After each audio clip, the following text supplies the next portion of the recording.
स्वागत है आपका उपेंद्र यादव जी। धन्यवाद आपको। बताइए संजय जी, बताइए। मेरी आवाज आपको आ रही है तो कल की बिल्कुल आप क्लियर हो गई। कल की रणनीति क्या है, क्या मांगे आप लोगों की है? क्या वाकई में लगता है कि धांधली की गई है? इसमें कई जगहों से खबर आई कि सील खुली हुई थी, कई जगहों पर खबर आई। और देखिए सरकार अब तो कार्रवाई कर रही, 15-20 अफसर पर कार्रवाई हो गई है। तो क्या कहेंगे आप लोग, सरकार से क्या रणनीति कल की है और कहां पर इकट्ठा आप लोग होंगे? कितनी बड़ी संख्या में आप लोग आएंगे? कल हजारों की संख्या में शहीद स्मारक जयपुर पे हम इकट्ठे हो रहे हैं कि जब 8:30 बजे कांस्टेबल के पास पेपर आ गया, आंसर किया गया, वो अपनी पत्नी को समय होने के बाद भी अंदर करवा देता है, एग्जाम के लिए भेज देता है। वहीं दूसरी तरफ एक जी पीड़ित बेटी वहां चिल्ला चिल्ला के बेहोश हो जाती है, लेकिन उसको अंदर नहीं लिया जाता और वो कर्मचारी निर्दय बन जाते हैं, उस बेटी को न्याय मिले। जी और जो नीमराना, जो मंडल, जो कमला देवी कॉलेज में जो 6 लोग बेरोजगार अभ्यर्थी ने आवाज उठाई, पेपर में जो गड़बड़ियां हो रही थी, जो लेट पहुंचा और जो वहां बड़ी बड़ी पासबुक वहां पाई गई नकल करवा रहे थे, तो उन लोगों को राज कार्य के बाधा जी और कई मुकदमे दर्ज करके उनको जेल में डाल दिया गया। उन सभी के मुकदमे उठाए जाए, उनको बाहर किया जाए और उन बहनों को न्याय मिले। इसके अलावा जो एसआई भर्ती 2021 में जो बीकानेर से पेपर जयपुर आया, 12 लोग गिरफ्तार हुआ है, ओमार सीट आई, वीडियो आया, उसका क्या होगा? जी उसको मामले को दबाया जा रहा है। दूसरी तरफ रीट का मामला आया, जब 8:30 बजे वो चला गया पेपर। अब सरकार ने मुख्य शिक्षा मंत्री जी का मैंने बयान देखा, ट्वीट देखा, जी उनका निलंबन किया है। निलंबन का मतलब यानी कि वो उनकी कमियां थी, तो कमियां थी तो आप सीधा बर्खास्त करिए, खिलाफ कार्रवाई के लिए जो संस्थाएं उनकी मान्यता रद्द करिए, अपने वादे पे पूरा खरा उतरिए। और आप पता कर लीजिए, जहां तक जांच होगी, एसओजी जी इसकी निष्पक्ष जांच करेगी, तो कहीं ना कहीं ये पेपर 1-2 दिन पहले कहीं वायरल हुआ। 8:30 बजे उस सेंटर के बाद पकड़ा गया तो उसके मोबाइल में आंसर की और पेपर था, जी तो उस सेंटर से तो लिया नहीं। इसका मतलब और कहीं से, किस गिरोह जी से, किससे लेके आए, ये अब जांच होगी तो पता लग जाएगा। ऐसे में बेरोजगार अपने आप में अवसाद की स्थिति में। आपने देखा होगा जयपुर बस्ती में 1 घंटे तक पेपर नहीं पहुंचा, लोग वीडियो बना के डाल रहे थे कि हमारे पास पेपर नहीं आया। 1 घंटे आप लेट पेपर दोगे तो जी वो व्यक्ति कैसे पास हो पाएगा? ऐसे में जो गड़बड़ियां हुई है, जो धांधलियां हुई है, चाहे एसआई भर्ती हो, चाहे रीट भर्ती में, और ऐसा लगता है कि ऐसा चलता रहा तो आने वाली भर्तियों में ऐसा ही नतीजा होगा। बेरोजगार अवसाद में जा रहा। आपने देखा होगा बानसूर में भी एक रीट के अभ्यर्थी ने आत्महत्या कर ली, क्योंकि यह नतीजा है पारदर्शिता जी नहीं होना, पेपर लीक होना, डमी अभ्यर्थी बैठना, नकलचियों का। आपने देखो ये कमाल है, 6 लाख रुपए में चप्पल बिक्री है। पहले एक डायलॉग फिल्म का आता था कि मेरा जूता है जापानी, तो अब राजस्थान में आ रहा है कि मेरी बिल्कुल। चप्पल है रीट वाली। ये फेमस हो रहा है। तो ऐसे में राजस्थान के बेरोजगार अवसाद है। कल ऐतिहासिक आंदोलन है। माननीय मुख्यमंत्री जी हमारे अभिभावक है। यदि ये गड़बड़ियां रुकती है, यदि वो लोग सलाखों के पीछे जाते हैं, उनकी मान्यता रद्द होती है और जांच होगी, तो आपको पता लग जाएगा पेपर कहां कहां तक पूछा है। ऐसा ही भर्ती का तो 859 पदों पर ही था। बीकानेर से पाली आया, जी 12 लोग गिरफ्तार हुए, तो उनके व्हाट्सएप चैटिंग सबकी जांच क्यों नहीं की गई? वो कहां कहां तक पूछा है? ये उन्होंने मामले को दबा दी क्या? भूपेंद्र यादव आरपीएस अध्यक्ष ने कहा कि पारदर्शिता के साथ करवाया जाए, उनको इस्तीफा दे देना चाहिए, क्योंकि पारदर्शिता नहीं बची। जहां ओमार सीट बाहर आ गई, जहां वीडियो बाहर आ गया, और वही रीट में एक जो जी बहन बेटी वो रो रो के बेसुध हो गई, उसको परीक्षा के अंदर तक नहीं ले जाया गया। जहां कर्मचारी लेट पूछ जाते हैं जी तो कहते हैं कि हमारे कर्मचारी लेट पूछ के, अधिकारी लेट पूछ के, उनके खिलाफ कोई कार्रवाई नहीं होती। और जो 2 मिनट कोई अभ्यर्थी बाहर लेट पूछता है, उनको रोक दिया जाता है, वो कितना ही रो रो के मर जाए, लेकिन उसकी सुनी नहीं जाती। तो आखिरकार जो फर्जीवाड़ा हो रहा है, सख्त से सख्त कानून बना। जितने लोग गिरफ्तार हुआ है, सरकार ने कहा कि हमने इतने लोगों को गिरफ्तार कर लिया, 100, 200, 300 लोगों को गिरफ्तार कर लिया, मीडिया में सब लोगों ने चलाया, गिरफ्तार हो गए, लेकिन थोड़े दिन बाद वो छूट जाएंगे, क्योंकि कानून लचीला है। कठोर कानून बने, गैर जमानती कानून बने, और इसकी जांच होगी तो आपको सबको पता लग जाएगा। मंत्री जी कह रहे हैं कि पारदर्शिता के साथ हुआ है, इसको गिनीज बुक में रिकॉर्ड कर देना चाहिए, पता नहीं क्या क्या बोला। मंत्री जी, आपने, माननीय मुख्यमंत्री जी ने अच्छी व्यवस्था की, मैं मानता हूँ, बसों की सुविधा दी, पूरी कोशिश की, माननीय मुख्यमंत्री जी ने मॉनिटरिंग की। और मुख्यमंत्री जी से ही गुहार करने के, वो हमारे अभिभावक है, वो चाहेंगे तो हमें न्याय मिलेगा, वो नहीं चाहेंगे तो न्याय नहीं मिलेगा। केवल हम सब नहीं लोग देखिए, अपनी पीड़ा मंत्री वहां जी रखने की के लिए तरफ आ से रहे हैं। कहीं ट्वीट पेपर आपने खुले देखा मिले था। थे। अ, जी आपने देखा था मंत्री जी की तरफ से एक ट्वीट था कि भाई लीक वाली खबर सही नहीं है। और सवाल की जैसे आपने कहा कि चप्पलों को लेकर खबरें सामने आ गई हैं, और अगर वाकई में लीक नहीं होता तो फिर कार्रवाइयां क्यों नहीं होती? 600-700 लोग मुझे देख रहे हैं और आपसे सवाल पूछ रहे हैं कि पेपर दोबारा होना चाहिए। क्या ये वाकई में मांग जायज है? और अगर ये मांग आप लोग उठाते हैं तो सरकार डिनाई करती है तो क्या करेंगे आप? देखो संजय जी, कल हमारी आर पार की लड़ाई है, लेकिन एक चीज बताओ, जिस व्यक्ति के पास 8:30 बजे पेपर आ गया, आंसर की आ गई, कई हमारे साथी बेरोजगार साथी है जिनको 130 और 35 नंबर आ रहे हैं, उनको लगता है हमारा नंबर आ जी जाएगा। लेकिन जब जांच करी जाएगी उस कांस्टेबल के पास किस गिरोह से कब पेपर आया, जिस सेंटर पे वो था वो अपनी वाइफ को छोड़ने आया था, ऐसे लगता है कि इस सेंटर से उन्होंने उस सेंटर से पेपर लिया, तो हमें लगता है कि उसी समय पेपर लिया, जी। पकड़ा गया, ज्यादा वायरल नहीं हुआ। वो तो और कहीं से लेके आया था, कब लेके आया था, कुछ समय लेके आया था, एक दिन पहले लेके आया था, 2 दिन पहले लेके आया था, कहाँ का वो सर्कुलेट हुआ, कहाँ का मिला, कौन कौन मिली वक्त है। ऐसे में इस संदेह का गहरा है कि कहीं हजारों लोगों के पास चला गया, तो इस भर्ती का क्या औचित्य रह जाएगा बताइए आप। कैसे मान लेंगे कि भर्ती पारदर्शिता के साथ हो रही है, कैसे मान लेंगे 130 और 135 नंबर आ रहे हैं, जो रात दिन मेहनत करने वाले उनका नंबर आ जाएगा, क्योंकि ये एक सवालों के घेरे में, संदेह के घेरे में है। तो इसको लेकर क्योंकि जो लापरवाही आई है इसका जवाब सरकार को देना होगा। कल हजारों की संख्या में हम सड़कों पर उतरेंगे। हमारे जो बेरोजगार आएंगे किसी पार्टी विशेष, किसी नेता से जुड़े नहीं है, वो बेरोजगार वही आएंगे जो पीड़ित है, वो चाहे तिलक पीजी कॉलेज बस्सी के जिनको 1 घंटा लेट दिया गया है, चाहे वो नीमराना के हो, और चाहे जहां खुला पेपर आया वो हो, और कई अभ्यर्थियों को घुसने नहीं दिया मात्र 2 मिनट की वजह से या 5 मिनट की, वो भी अभ्यर्थी आएंगे। और जो जो शिकायत है सबकी शिकायतें इकट्ठे करके कल हम हल्ला बोलेंगे, और आर पार की लड़ाई का हमने ऐलान किया है। माननीय मुख्यमंत्री जी हमारे अभिभावक हैं, उनसे न्याय मांगने के लिए हम आ रहे हैं, और चाहे इसके न्याय के लिए हमें कुछ भी करना पड़े हम पीछे नहीं हटेंगे, लेकिन हमें न्याय चाहिए। भर्ती फर्जीवाड़े के साथ नहीं, पारदर्शिता के साथ भर्तियां चाहिए, पेपर लीक के साथ अच्छा, नहीं आप तक चाहिए। किसी मंत्री वगैरह से बात हुई है इस पूरे मामले पर आप लोगों की? किसी मंत्री जी से बात नहीं हो पाई, और हम कल ही जो हमारे सारे लोग, प्रदेश के लोग जुटेंगे और हम सब मिलकर बड़ी रणनीति के साथ आंदोलन शुरू करें। शांतिपूर्वक हमारा आंदोलन शुरू होगा, और पूर्ण विश्वास है कि माननीय मुख्यमंत्री जी अभिभावक जरूर सुनेंगे, क्योंकि कई चीजें मैं कल 1-2 खुलासे और करने वाला हूं, मैं कुछ खुलासे और करूंगा। उस खुलासे में कई चीजें और जी। आएंगी कि कह रहे दिल्ली से जब नीमराना में जब एग्जाम नहीं दिया, तो सबसे बड़ा सवाल है कि वहां नेट क्यों चालू था। मेरे पास जो वीडियो आया वो निमरान से नहीं, मेरे पास जी। दिल्ली से वीडियो आया। दिल्ली के स्टूडेंट ने मुझे जी। वीडियो भेजा, मैंने कहा आपका नेट कैसे चालू हो, उन्होंने कहा कि मैं दिल्ली से बोल रहा हूँ। तो बोला कि आपके कहाँ से है, बोले मैं नीमराना, मेरा भाई खड़ा है। बोले कहा, परीक्षा सेंटर के बाद। नीमराना से दिल्ली वीडियो गया, वो मेरे पास है जिसमें पेपर भी दिख रहा है। कहाँ पारदर्शिता बची, कैसे वहां नेट चालू था, कैसे उस बेटी को एग्जाम के लिए रोक दिया गया, पहले कहा उस गेट पे जाओ, दोबारा कहा इस गेट पे जाओ, फिर उस गेट पे जाओ, समय हो गया रोक दिया। वो रो रो के बिलक बिलक के वो बेहोश हो गई, बेसुध हो गई, लेकिन उसको न्याय नहीं मिला। उनको न्याय मिले, 6 लोगों ने आवाज उठाई, उसको जेल में डाल दिया, राजकार्य की बाधा का मुकदमा दर्ज कर दिया। ऐसे तो लगता है कि आने वाले समय में ये तो हर किसी को दबाने की कोशिश करेंगे, लेकिन ये लड़ाई कल ऐतिहासिक होगी, क्योंकि हम चाहते हैं भर्तियां पारदर्शिता के साथ हो, भर्तियां बिना पेपर लीक हो। अब आपने देखो कि आरपीएससी का कल एक बयान आया कि हमें बायोमेट्रिक के लिए पैसे चाहिए, हमें वीडियोग्राफी के लिए पैसे चाहिए। काश ये काम ऐसा ही भर्ती 2021 से पहले कर लेते। अब क्यों जागे, अब क्यों एहसास हुआ कि आरपीएससी की गलतियां थी, अब उनको एहसास हो रहा है कि आरपीएससी ने बहुत बड़ी गलतियां की है, धांधली हुई है। और कहीं ना कहीं मुझे लगता है कि यदि इस भर्ती परीक्षा को लेकर, दोनों भर्ती परीक्षा को लेकर यदि कोई नेता पक्ष में लेगा, तो कहीं ना कहीं वो भी लिप्त है, कहीं ना कहीं उसका भी सौदेबाजी है, कहीं ना कहीं उसकी भी दखल अंदाजी है। यदि इसका पक्ष लेगा, यदि कोई पक्ष नहीं लेगा, वो सोचेगा कि मेरे बच्चे हैं, मैं इनका अभिभावक हूं, तो निष्पक्ष जांच करवाए एसओजी से, दूध का दूध और पानी का पानी हो जाएगा। लेकिन वो जांच नहीं करवाएंगे, वो अच्छा, नहीं, कहेंगे सवाल ये पारदर्शिता है के कि साथ। जांच तो हो जाएगी, लेकिन जांच तो हो जाएगी मान लीजिए, लेकिन दोबारा इस एग्जाम को करवाना बहुत बड़ा टास्क है। आपको भी पता था कि पूरी सरकार की मशीनरी इसमें लगी थी, तो सरकार उस तरफ भी देख रही। तो क्या अगर दोबारा की बात आती है तो चंक में करवाने की आप लोग बात करेंगे, या फिर कैसे मैनेज करेंगे? क्योंकि बच्चों के दिल में ये डर है कि जब पेपर लीक हुआ है तो उनके साथ एक तरह से नाइंसाफी होगी। क्या पता कि वो बिका हो किसी और, जो अपने अपने तरीके से लोगों को पेपर करवा दिया गया, और हम तो फिर बेवकूफ बन जाएंगे इतनी साल की मेहनत के बाद। तो इसका समाधान कैसे होगा? संजय जी, इसका एक ही समाधान है। 2012 और 13 में जब कांग्रेस सरकार थी, तो उन्होंने 31 जुलाई 2011 को आरटेट यानी कि पात्रता परीक्षा करवाई, और 2 जून 2012 को शिक्षक भर्ती करवाई। क्योंकि पात्रता परीक्षा में मान लीजिए 16,50,000 से ज्यादा अभ्यर्थी बैठते, उसके बाद उसमें जो 60%, 55% जो भी वो क्राइटेरिया रखते हैं, उसके बाद लगभग 2-3-4 लाख लोग ही पास हो पाते हैं पात्रता परीक्षा में।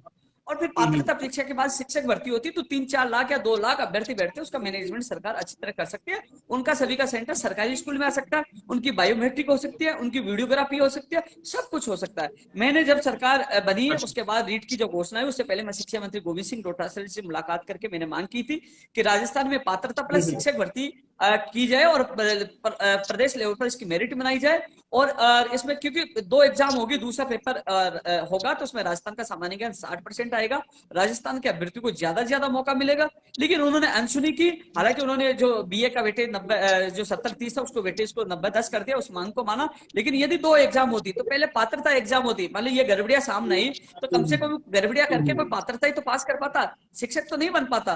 कम से कम शिक्षक भर्ती उसको पास करनी पड़ती, तो शिक्षक भर्ती में कम संख्या होती तो सरकार मॉनिटरिंग कम कर पाती। इसलिए भविष्य में होने वाली, अब मैं यही कहूंगा, इस भर्ती के लिए तो हम लड़ रहे हैं, लेकिन भविष्य में सरकार पात्रता प्लस शिक्षक भर्ती करवाए, प्रदेश स्तरीय मेरिट रखे और उसमें राजस्थान का सामान्य ज्ञान ज्यादा से ज्यादा जोड़े, क्योंकि इसमें 2 लाख अभ्यर्थी राजस्थान के बाहर के अभ्यर्थी हैं, क्योंकि राजस्थान के अभ्यर्थियों को बाहरी राज्यों में नहीं लिया जाता। ऐसे में राजस्थान के अभ्यर्थियों को पेपर लीक, डमी अभ्यर्थी, नकल और बाहरी राज्यों, यानी सब तरह से राजस्थान के बेरोजगारों के ऊपर मार है।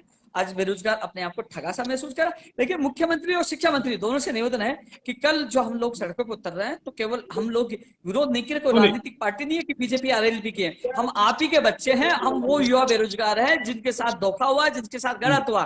हम नहीं कह रहे कि आपने करवाया, माननीय मुख्यमंत्री जी आपने मॉनिटरिंग की, आपने बसों की व्यवस्था की, आपने खाने की व्यवस्था की, आपने बहुत अच्छी मेहनत की। आप बीमार थे, बीमार होने के बाद आपने रीट पे पूरा फोकस किया, लेकिन जो रक्षक बक्षक निकले उनको बर्खास्त करो, और जिनके साथ अन्याय हुआ, चाहे वो एसआई भर्ती 2021 हो, चाहे रीट भर्ती 2021 हो, इनको न्याय मिलना चाहिए। क्योंकि कई लोगों के अच्छे नंबर आ रहे हैं, लेकिन जब परिणाम आएगा तब एहसास होगा कि ये पेपर कहाँ तक पूछा है, क्योंकि 8:30 बजे गया, उसको फिर डिप्टी उसको कवर करा, उसको वाइफ को अंदर पूछा रहा है। तो ये सारी चीजें मैं नहीं, ये पूरी मीडिया कह रही है। जब मीडिया कह रही है तो आप बयान दे दीजिए कि मीडिया झूठ बोल रही है, मीडिया झूठ छाप रही है, आप बयान दे दीजिए मीडिया के बारे में, क्योंकि कभी भी मीडिया चौथा स्तंभ में कभी झूठ नहीं बोलता, मीडिया तथ्यात्मक और सही रिपोर्ट ही दिखाता है। देखिए वो अखबारों ने और हम जनता भी मानते हैं, नेता भी मानते हैं। कवरेज दी थी, और ये सही आप बोल रहे हैं कि इस पूरे मामले पर कहीं ना कहीं तो लापरवाही हुई है। दूसरा, ठीक है, इस पर आएंगे, ये तो बहुत लंबा मसला है, इस पर आएंगे, लेकिन कुछ ऐसे बच्चे हैं जो आपसे सवाल पूछना चाहते हैं कि रीट 2018 ज्वाइनिंग का मसला, एसआई एग्जाम को लेकर क्या अभी अपडेट है, क्या कैंसिल होगा कि नहीं होगा, और इसके अलावा नर्सिंग भर्तियों को लेकर आपसे जानकारी चाहते हैं कि अपडेट क्या इसमें है, कहाँ तक प्रोसेस है या क्या हो सकता है उनके भविष्य में। संजय जी, रीट 2018 का जो मामला, कल ही निदेशक मोदी जी से मेरी शिक्षा संकुल में मुलाकात हुई थी, जो 6 तारीख को जो उनकी सुनवाई 6 या 4 तारीख को प्रस्तावित अक्टूबर में, उसको जल्द से जल्द करवाई जाए। जो तामील प्रक्रिया वो पूरी हो चुकी है, और उन्होंने कहा कि वो बीकानेर जाते हैं, आगे की प्रक्रिया शुरू करेंगे। ये रीट 2018 के लिए है। और इसके अलावा रीट 2018 की कोशिश है कि दीपावली से पहले उनको तोहफा मिल जाए, और उनको तोहफा मिलेगा भी। लेकिन इसके अलावा जो नर्सिंग भर्ती की बात करें, नई भर्ती प्रक्रिया अक्टूबर में शुरू होने का हमारा आश्वासन मिला, हमारी वार्ता हुई थी अभी शुक्रवार को। और इसके अलावा जो एसआई भर्ती 2021 के अभ्यर्थियों को ये कहना चाहूंगा कि कल हमारा आंदोलन ऐतिहासिक है।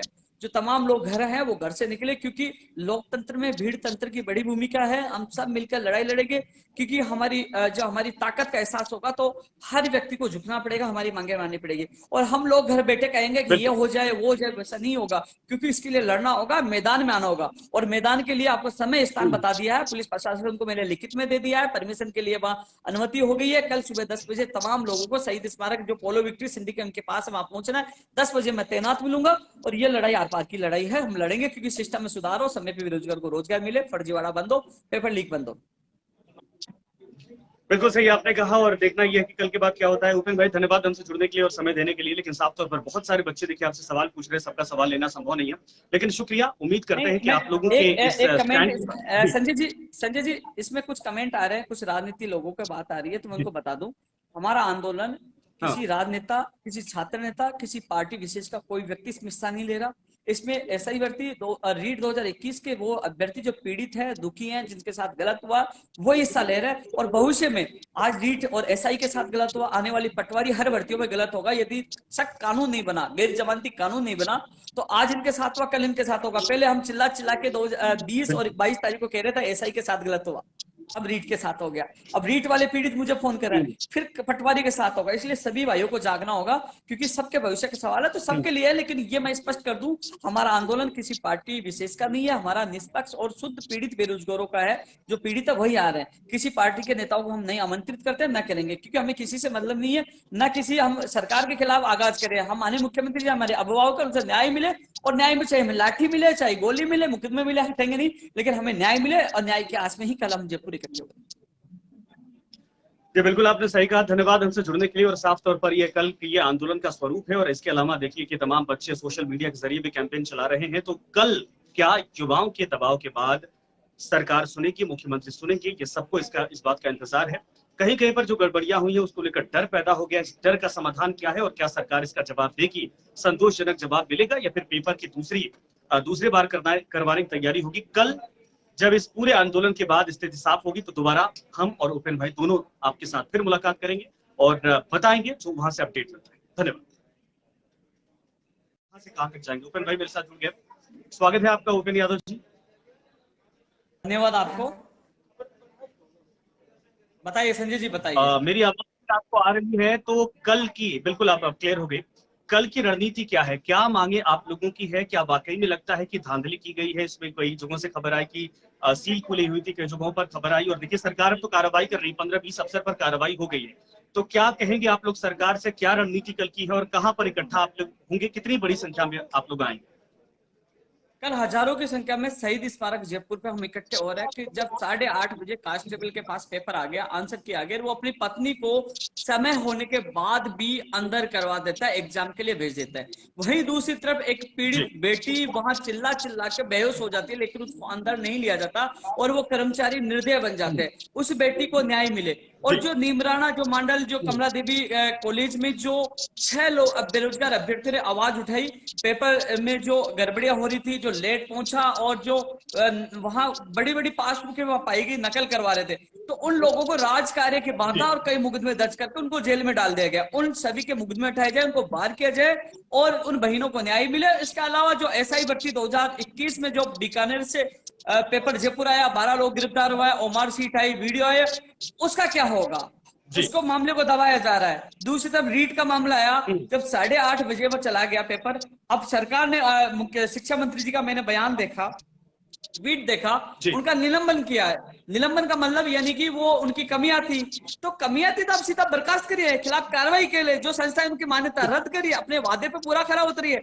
और आप पता कर लीजिए, जहां तक जांच होगी, एसओजी की निष्पक्ष जांच करेगी, तो कहीं ना कहीं ये पेपर 1-2 दिन पहले कहीं वायरल हुआ। 8:30 बजे उस सेंटर के बाद पकड़ा गया तो उसके मोबाइल में आंसर की और पेपर था, तो सेंटर से तो लिया नहीं। इसका मतलब और कहीं से, किस गिरोह से, किससे लेके आए, ये अब जांच होगी तो पता लग जाएगा। ऐसे में बेरोजगार अपने आप में अवसाद की स्थिति में। आपने देखा होगा जयपुर बस्ती में 1 घंटे तक पेपर नहीं पहुंचा, लोग वीडियो बना के डाल रहे थे कि हमारे पास पेपर नहीं आया। 1 घंटे आप लेट पेपर दोगे तो वो व्यक्ति कैसे पास हो पाएगा? ऐसे में जो गड़बड़ियां हुई है, जो धांधलियां हुई है, चाहे एसआई भर्ती हो, चाहे रीट भर्ती में, और ऐसा लगता है कि ऐसा चलता रहा तो आने वाली भर्तियों में ऐसा ही नतीजा होगा। बेरोजगार अवसाद में जा रहा। आपने देखा होगा बानसूर में भी एक रीट के अभ्यर्थी ने आत्महत्या कर ली, क्योंकि ये नतीजा है पारदर्शिता नहीं होना, पेपर लीक होना, डमी अभ्यर्थी बैठना, नकलचियों का। आपने देखो ये कमाल है, 6 लाख रुपए में चप्पल बिक्री है। पहले एक डायलॉग फिल्म का आता था कि मेरा जूता है जापानी, तो अब राजस्थान में आ रहा है कि मेरी चप्पल है रीट वाली, ये फेमस हो रहा है। तो ऐसे में राजस्थान के बेरोजगार अवसाद है। कल ऐतिहासिक आंदोलन है, माननीय मुख्यमंत्री जी हमारे अभिभावक है। यदि ये गड़बड़ियां रुकती है, यदि वो लोग सलाखों के पीछे जाते हैं, उनकी मान्यता रद्द होती है और जांच होगी तो आपको पता लग जाएगा पेपर कहां कहां तक पूछा है। एसआई भर्ती का तो 859 पदों पर ही था। बीकानेर से पाली आया, 12 लोग गिरफ्तार हुए, तो उनके व्हाट्सएप चैटिंग सबकी जांच क्यों नहीं की गई? वो कहां कहां तक पूछा है? ये उन्होंने मामले को दबा दी क्या? भूपेंद्र यादव आरपीएस अध्यक्ष ने कहा कि पारदर्शिता के साथ करवाया जाए, उनको इस्तीफा दे देना चाहिए, क्योंकि पारदर्शिता नहीं बची।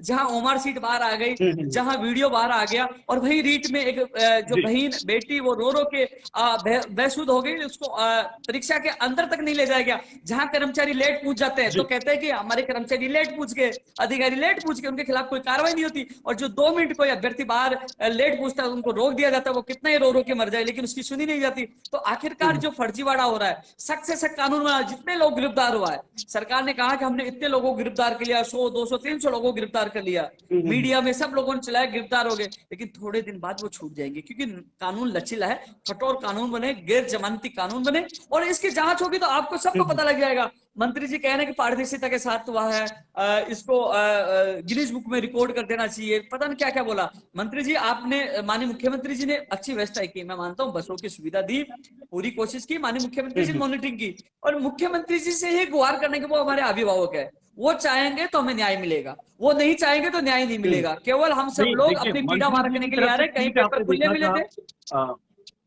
जी, आपने देखा था मंत्री जी की तरफ से ये ट्वीट था कि भाई लीक वाली खबर सही नहीं है, और सवाल की जैसे आपने कहा कि चप्पलों को लेकर खबरें सामने आ गई हैं, और अगर वाकई में लीक नहीं होता तो फिर कार्रवाइयां क्यों नहीं होती? 600-700 लोग मुझे देख रहे हैं और आपसे सवाल पूछ रहे हैं कि पेपर दोबारा होना चाहिए। क्या ये वाकई में मांग जायज है? और अगर ये मांग आप लोग उठाते हैं तो सरकार डिनाई करती है तो क्या करेंगे आप?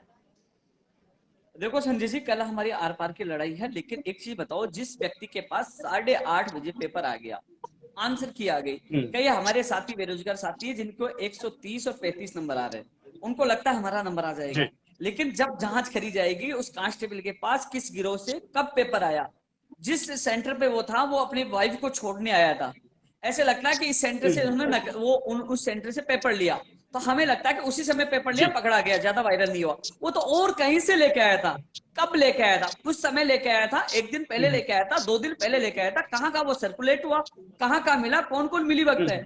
ऐसे में इस संदेह का गहरा है कि कई हजारों लोगों के पास चला गया, तो इस भर्ती का क्या औचित्य रह जाएगा, बताइए आप। कैसे मान लेंगे कि भर्ती पारदर्शिता के साथ हो रही है? कैसे मान लेंगे 130 और 135 नंबर आ रहे हैं, जो रात दिन मेहनत करने वाले उनका नंबर आ जाएगा?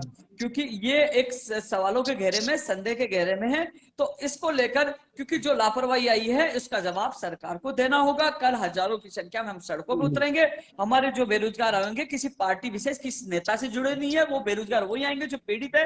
वो चाहे तिलक पीजी कॉलेज बस्सी के, जिनको 1 घंटा लेट दिया गया है, चाहे वो नीमराना के हो, और चाहे जहां खुला पेपर आए वो हो, और कई अभ्यर्थियों को घुसने नहीं दिया मात्र 2 मिनट की वजह से या 5 मिनट की, वो भी अभ्यर्थी आएंगे। और जो जो शिकायत है, सबकी शिकायतें इकट्ठे करके कल हम हल्ला बोलेंगे। और आर पार की लड़ाई का हमने ऐलान किया है। माननीय मुख्यमंत्री जी हमारे अभिभावक हैं, उनसे न्याय मांगने के लिए हम आ रहे हैं, और चाहे इसके न्याय के लिए हमें कुछ भी करना पड़े, हम पीछे नहीं हटेंगे। लेकिन हमें न्याय चाहिए, भर्ती फर्जीवाड़े के साथ नहीं, पारदर्शिता के साथ भर्तियां चाहिए, पेपर लीक के साथ अच्छा, नहीं अब तक चाहिए। किसी मंत्री वगैरह से बातचीत हुई है इस पूरे मामले पर आप लोगों की? किसी मंत्री जी से बात नहीं हो पाई, और हम कल ही जो हमारे सारे लोग, प्रदेश के लोग जुटेंगे, और हम सब मिलकर बड़ी रणनीति के साथ आंदोलन शुरू करें। शांतिपूर्वक हमारा आंदोलन शुरू होगा, और पूर्ण विश्वास है कि माननीय मुख्यमंत्री जी अभिभावक है, जरूर सुनेंगे। क्योंकि कई चीजें, मैं कल 1-2 खुलासे और करने वाला हूं, मैं कुछ खुलासे और करूंगा। उस खुलासे में कई चीजें और जी। आएंगी। कि कह रहे, दिल्ली से जब नीमराना में जब एग्जाम नहीं दिया, तो सबसे बड़ा सवाल है कि वहां नेट क्यों चालू था। मेरे पास जो वीडियो आया, वो निमरान से नहीं, मेरे पास जी। दिल्ली से वीडियो आया। दिल्ली के स्टूडेंट ने मुझे जी। वीडियो भेजा, मैंने कहा आपका नेट कैसे चालू? उन्होंने कहा कि मैं दिल्ली से बोल रहा हूँ। तो बोला कि आपके कहाँ से है? बोले मैं नीमराना, मेरा भाई खड़ा है। बोले कहा? परीक्षा सेंटर के बाद। नीमराना से दिल्ली वीडियो गया, वो मेरे पास है, जिसमें पेपर भी दिख रहा है। कहाँ पारदर्शिता बची? कैसे वहां नेट चालू था? कैसे उस बेटी को एग्जाम के लिए रोक दिया गया? पहले कहा उस गेट पे जाओ, दोबारा कहा इस गेट पे जाओ, फिर उस गेट पे जाओ, समय हो गया, रोक दिया। वो रो रो के, बिलक बिलक के वो बेहोश हो गई, बेसुध हो गई, लेकिन उसको न्याय नहीं मिला। उनको न्याय मिले। 6 लोगों ने आवाज उठाई, उसको जेल में डाल दिया, राजकार्य की बाधा का मुकदमा दर्ज कर दिया। ऐसे तो लगता है कि आने वाले समय में ये तो हर किसी को दबाने की कोशिश करेंगे, लेकिन ये लड़ाई कल ऐतिहासिक होगी, क्योंकि हम चाहते हैं भर्तियां पारदर्शिता के साथ हो, भर्तियां बिना पेपर लीक हो। अब आपने देखो कि आरपीएससी का कल एक बयान आया कि हमें बायोमेट्रिक के लिए पैसे चाहिए, हमें वीडियोग्राफी के लिए पैसे चाहिए। काश ये काम ऐसा ही भर्ती 2021 से पहले कर लेते। अब क्यों जागे? अब क्यों एहसास हुआ कि आरपीएससी की गलतियां थी? अब उनको एहसास हो रहा है कि आरपीएससी ने बहुत बड़ी गलतियां की है, धांधली हुई है। और कहीं ना कहीं मुझे लगता है कि यदि इस भर्ती परीक्षा को लेकर, दोनों भर्ती परीक्षा को लेकर यदि कोई नेता पक्ष में लेगा, तो कहीं ना कहीं वो भी लिप्त है, कहीं ना कहीं उसका भी सौदेबाजी है, कहीं ना कहीं उसकी भी दखल अंदाजी है, यदि इसका पक्ष लेगा। यदि कोई पक्ष नहीं लेगा, वो सोचेगा कि मेरे बच्चे हैं, मैं इनका अभिभावक हूं, तो निष्पक्ष जांच करवाए एसओजी से। दूध का दूध और पानी का पानी हो जाएगा, लेकिन वो जांच नहीं करवाएंगे। वो अच्छा, नहीं, कहेंगे सवाल ये पारदर्शिता है के कि साथ। जांच तो हो जाएगी, लेकिन जांच तो हो जाएगी मान लीजिए, लेकिन दोबारा इस एग्जाम को करवाना बहुत बड़ा टास्क है। आपको भी पता था कि पूरी सरकार की मशीनरी इसमें लगी थी, तो सरकार उस तरफ भी देख रही। तो क्या अगर दोबारा की बात आती है तो चंक में करवाने की आप लोग बात करेंगे, या फिर कैसे मैनेज करेंगे? क्योंकि बच्चों के दिल में ये डर है कि जब पेपर लीक हुआ है तो उनके साथ एक तरह से नाइंसाफी होगी। क्या पता कि वो बिका हो किसी और, जो अपने अपने तरीके से लोगों को पेपर करवा दिया गया, और हम तो फिर बेवकूफ बन जाएंगे इतनी साल की मेहनत के बाद। तो इसका समाधान कैसे होगा? संजय जी, इसका एक ही समाधान है। 2012 और 13 में जब कांग्रेस सरकार थी, तो उन्होंने 31 जुलाई 2011 को आरटेट यानी कि पात्रता परीक्षा करवाई, और 2 जून 2012 को शिक्षक भर्ती करवाई, क्योंकि पात्रता परीक्षा में मान लीजिए 16,50,000 से ज्यादा अभ्यर्थी बैठते। उसके बाद उसमें जो 60%, 55% जो भी वो क्राइटेरिया रखे, उसके बाद लगभग 2-3-4 लाख लोग ही पास हो पाते हैं पात्रता परीक्षा में। और फिर पात्रता परीक्षा के बाद शिक्षक भर्ती होती है, तो 3-4 लाख या 2 लाख अभ्यर्थी बैठते हैं। उसका मैनेजमेंट सरकार अच्छी तरह कर सकती है। उनका सभी का सेंटर सरकारी स्कूल में आ सकता है, उनकी बायोमेट्रिक हो सकती है, उनकी वीडियोग्राफी हो सकती है, सब कुछ हो सकता है। मैंने जब सरकार बनी है उसके बाद रीट की जो घोषणा है, उससे पहले मैं शिक्षा मंत्री गोविंद सिंह डोटासरा से मुलाकात करके मैंने मांग की थी कि राजस्थान में पात्रता प्लस शिक्षक भर्ती की जाए और प्रदेश लेवल पर इसकी मेरिट बनाई जाए। और इसमें क्योंकि 2 एग्जाम होगी, दूसरा पेपर होगा, तो उसमें राजस्थान का सामान्य ज्ञान 60% आएगा, राजस्थान के अभ्यर्थी को ज्यादा से ज्यादा मौका मिलेगा। लेकिन उन्होंने अनसुनी की। हालांकि उन्होंने जो बीए का वेटेज 90 जो 70-30 था, उसको वेटेज को 90-10 कर दिया, उस मांग को माना। लेकिन यदि 2 एग्जाम होती तो पहले पात्रता एग्जाम होती, मान ली ये गड़बड़िया सामने आई तो कम से कम गड़बड़िया करके कोई पात्रता ही तो पास कर पाता, शिक्षक तो नहीं बन पाता। कम से कम शिक्षक भर्ती उसको पास करनी पड़ती, तो शिक्षक भर्ती में कम संख्या होती तो सरकार मॉनिटरिंग कम कर पाती। इसलिए भविष्य में होने वाली, अब मैं यही कहूंगा, इस भर्ती के लिए तो हम लड़ रहे हैं, लेकिन भविष्य में सरकार पात्रता प्लस शिक्षक भर्ती करवाए, प्रदेश स्तरीय मेरिट रखे और उसमें राजस्थान का सामान्य ज्ञान ज्यादा से ज्यादा जोड़े, क्योंकि इसमें 2 लाख अभ्यर्थी राजस्थान के बाहर के अभ्यर्थी हैं, क्योंकि राजस्थान के अभ्यर्थियों को बाहरी राज्यों में नहीं लिया जाता। ऐसे में राजस्थान के अभ्यर्थियों को पेपर लीक, डमी अभ्यर्थी, नकल और बाहरी राज्यों, यानी सब तरह से राजस्थान के बेरोजगारों के ऊपर मार है। आज बेरोजगार अपने आप को ठगा सा महसूस कर। लेकिन मुख्यमंत्री और शिक्षा मंत्री दोनों से निवेदन है कि कल जो हम लोग सड़कों पर उतर रहे हैं, तो केवल हम लोग विरोध नहीं कर, कोई राजनीतिक पार्टी नहीं है कि बीजेपी आरएलपी की है, हम आप ही के बच्चे हैं, हम वो युवा बेरोजगार हैं जिनके साथ धोखा हुआ, जिनके साथ गलत हुआ। हम नहीं कह रहे कि आपने करवाया, माननीय मुख्यमंत्री जी, आपने मॉनिटरिंग की, आपने बसों की व्यवस्था की, आपने खाने की व्यवस्था की, आपने बहुत अच्छी मेहनत की। आप बीमार थे, बीमार होने के बाद आपने रीट पे पूरा फोकस किया, लेकिन जो रक्षक की भक्षक निकले उनको बर्खास्त करो, और जिनके साथ अन्याय हुआ, चाहे वो एसआई भर्ती 2021 हो, चाहे रीट भर्ती 2021 हो, इनको न्याय मिलना चाहिए।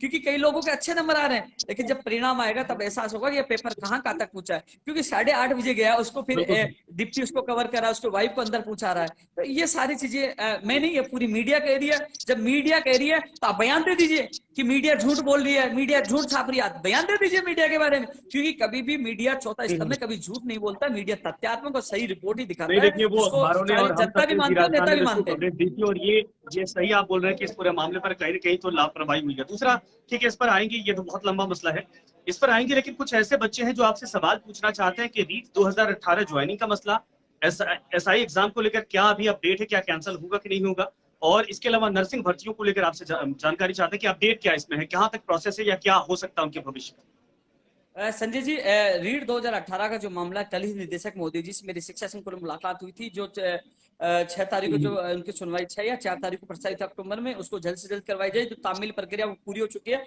और उन्होंने कहा कि वो बीकानेर जाते हैं, आगे की प्रक्रिया शुरू करेंगे। ये रीट 2018 के लिए है। और इसके अलावा रीट 2018 की कोशिश है कि दीपावली से पहले उनको तोहफा मिल जाए, और उनको तोहफा मिलेगा भी। लेकिन इसके अलावा जो नर्सिंग भर्ती की बात करें, नई भर्ती प्रक्रिया अक्टूबर में शुरू होने का हमारा आश्वासन मिला, हमारी वार्ता हुई थी अभी शुक्रवार को। और इसके अलावा जो एसआई भर्ती 2021 के अभ्यर्थियों को ये कहना चाहूंगा कि कल हमारा आंदोलन ऐतिहासिक है।